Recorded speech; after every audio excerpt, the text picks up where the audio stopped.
And now joining us on Book TV is Peter Schiff. He is the author of The Real Crash, America's Coming Bankruptcy, How to Save Yourself and Your Country. Here's the cover of the book. It's published by St. Martin's Press. Mr. Schiff, what do you mean when you talk about a government bubble? Well, the government bubble is, well, let's go backwards. We had two big bubbles. We had the stock market bubble, because initially a lot of the cheap money that was supplied to the economy by the Fed went into the stock market. It fed a lot of these crazy dot-com stocks, and we had kind of a phony economy based on all that stock market wealth. Well, that bubble burst, and it was kind of replaced by a larger bubble in real estate, in which we then kind of expanded this economy based on all this false real estate wealth. People were spending money that they didn't have, and we had a lot of consumption and employment that was a function of phony wealth.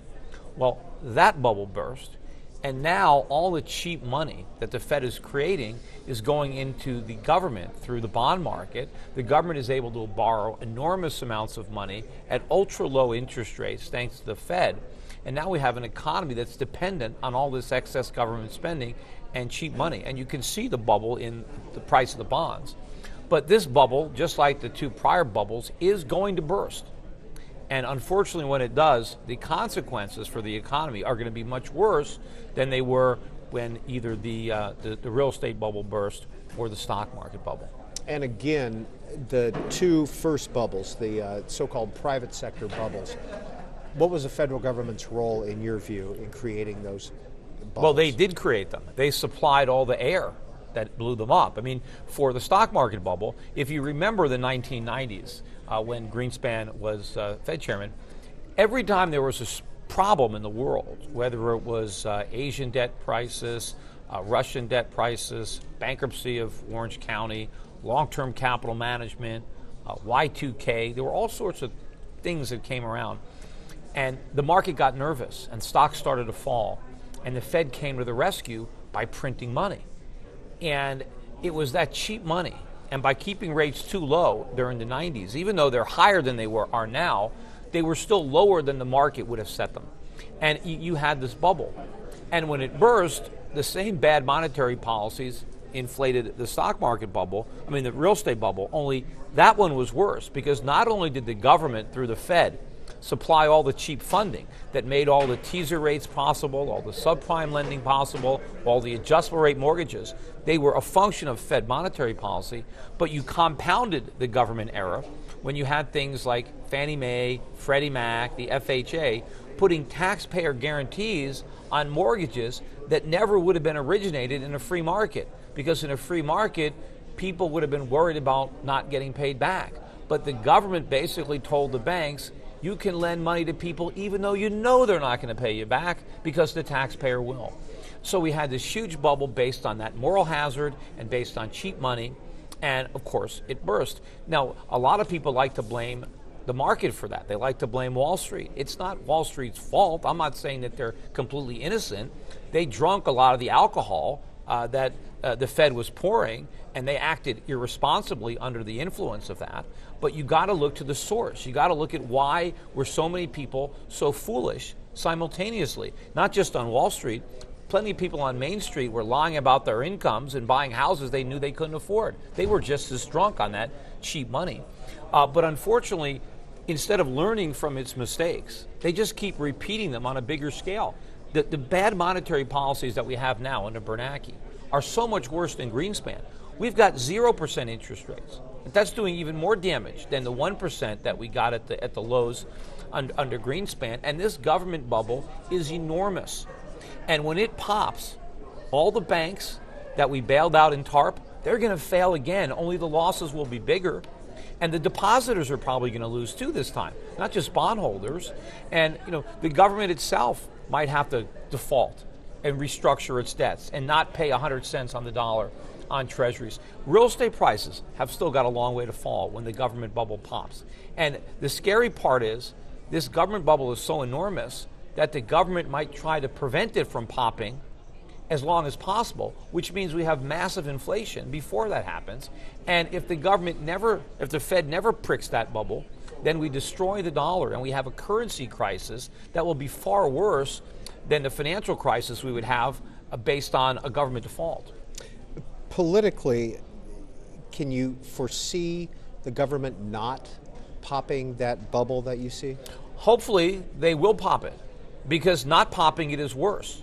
Because if you try to inflate it as big as it can, it's the dollar that collapses. I mean, what the government wants to do right now is avert losses. The government doesn't want, let's say, bondholders to lose their money. The government doesn't want depositors in financial institutions to lose their money. But they can't stop the losses. All they can do is change their form. And right now what they're going to do is they're changing it to purchasing power. They're creating inflation so that you don't lose your money, but your money loses its value instead. But in order to do this, at some point, the money is going to have to lose so much value that we'd be better off with a restructuring. I'd rather get 50 cents on the dollar than be paid in full, but have 10 cents worth of purchasing power or 5 cents worth of purchasing power. So, Peter Schiff, if you could walk us through the time frame of how you foresee this government bubble bursting and exactly what's going to happen. Well, it's similar to the government bubbles that are bursting now in Greece, or maybe that's bursting in Spain, right, or other countries in Europe. I mean, think back 2 or 3 years ago. Italy was just as broke as it is today. Yet they were able to borrow money, they paid record low interest rates, and everything was fine.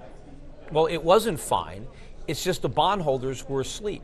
They were oblivious to the financial circumstances of Greece. Eventually they woke up and they demanded a higher rate of interest to compensate for the risk of holding that paper. And now the Greek government can't afford the higher interest rates. And now people realize that, so they want their money back. And so now there's a crisis. Well, the only reason that we can service our debts is because the rates are so low. I mean, we can't repay our debts. That's not even possible. All we can do is service the debt. But of course, once our creditors realize that we can't service the debt, then they're going to want their money back, and we can't pay it back. Now, we can print it, but then it's not going to be worth very much. So the key is going to be, when are the creditors going to wake up and demand a rate of return on dollars?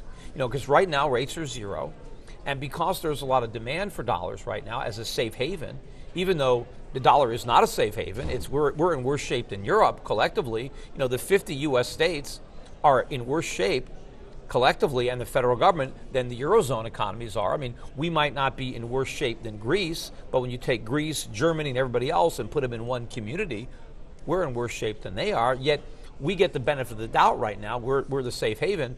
And people think that everything is okay because they know we're not going to default because we can print money.